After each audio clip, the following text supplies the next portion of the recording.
In our current market, we are moving so quickly sometimes I barely have time to explain all the documents that I like to explain to my buyers.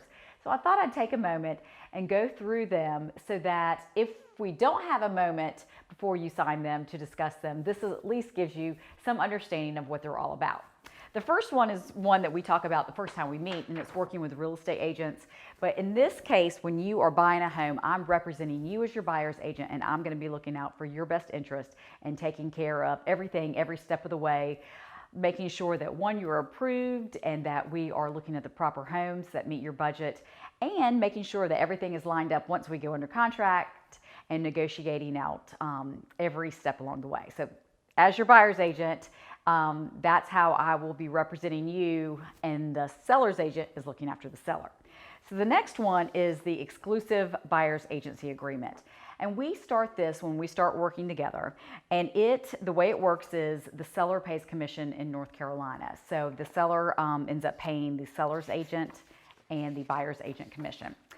The next thing is I will be taking care of you all and looking after everything that you need to know to properly buy the property, as far as we're going to do all kinds of due diligence and inspections and negotiate out all those things so that you know what to expect every step of the way. And if Intracoastal happens to have the listing, then I would be working as a designated dual agent, where the listing agent is representing the seller and I would be representing you as a buyer. So that's something we certainly want to discuss as well. The last thing that is on this buyer's agency form is in reference to wire fraud. And unfortunately, it's a very real thing, and it's something we will go into details about when it's time to wire the funds.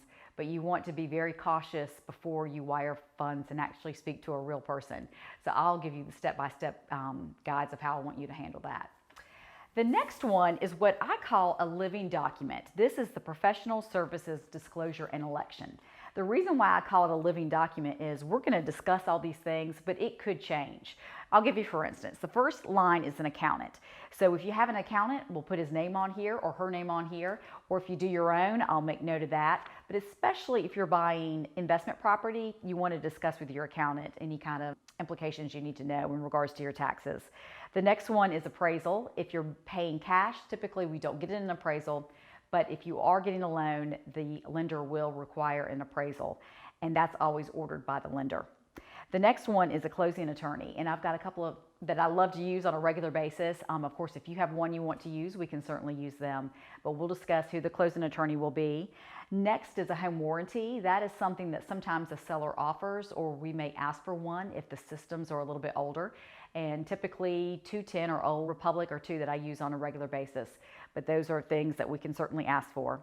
Next are inspections. Typically we start with a home inspection. We'll have that done first. And sometimes that will uncover other inspections that we'll want to look into. For instance, an HVAC, if it's a little bit older, we may want to have it serviced. If there's a pool or a spa, we want to have that checked out and all the equipment. Radon is on here. In our environment in Eastern North Carolina, that is not something we typically see as a problem, but it's something that you certainly can test for if you want it. Next is septic. If you are in a little rural areas, we will have septic systems instead of municipal sewer, and we'll certainly have that tested. Next is well and water, and again, that's kind of the same thing. If it's not in the city limits, it may not have a municipal water, so we would certainly have the well tested, especially if it's going to be something you'd be drinking. And then next would be a wood and pest inspection, and that's of course a termite inspection, which our climate is conducive for termites, so it's something that you want to have looked into, even if they have a bond, because possibly they could have missed something. So it's always worth double checking. And then re-inspections. If something really concerns us and the seller repairs it, we're going to want someone to go back out there and confirm that the repairs were done properly. So we'll hire someone to go back out there. Next is insurance, and typically your lender will help you with that, but I have insurance agents I enjoy referring, and of course you'll need wind and hail and possibly flood, so those are things you'll need to look into. If the property is in a flood zone and the owner does not have a elevation certificate already, because maybe it moved into a flood zone, that is something that we will need to obtain so that you can get flood insurance. Sometimes if properties have had flood insurance and they've had it for a number of years, their policies are really good, and you can assume those policies and keep their flood insurance to keep the cost down. So that's something we definitely want to discuss. Next is the mortgage loan, and of course that is something that typically you may already have decided upon who you're going to use, but that could change if you are buying new construction and a specific lender has incentives if you use them and you like them. So you may end up changing who your lender is. And then lastly would be a survey. I think it's always a good idea to get a survey. It's sometimes not necessary if there's a plat map that the builder can provide, or if the owner, the first question is, does the owner have one? Because surveys are going to start at about $500. But if you want to put a fence in or put a pool in, you're going to want a survey.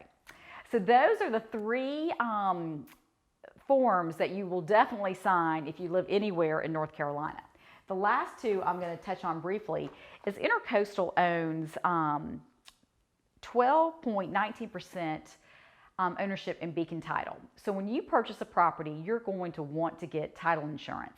And Intracoastal owns a small portion of Beacon Title. And what they do with some of the proceeds is they donate it back to the community in the form of the Teachers Fund.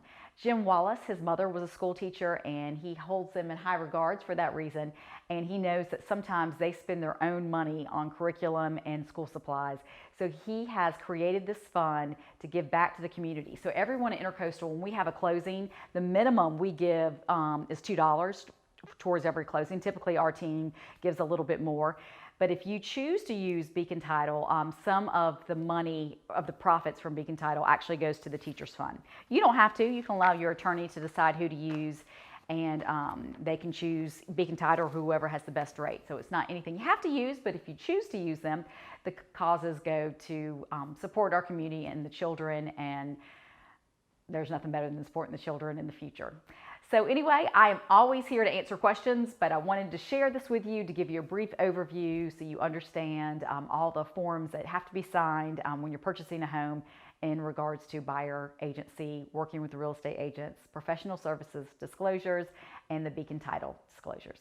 Have a great day.